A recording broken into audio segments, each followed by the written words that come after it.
Hi guys, আশা করি আপনারা ভালো আছেন। আমিও ভালো আছি। আজ আমি একটি নতুন ভিডিও দেখাবো, যেটি আসলে অবিশ্বাস্য হলেও সত্য।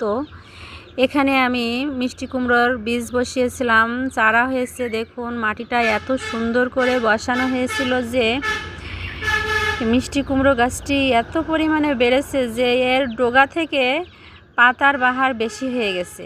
দেখুন, পাতাগুলো এত বেশি ভারী আর উচ্চতা পেয়েছে যে ডগাটি বেড়ে উঠতে পারছে না।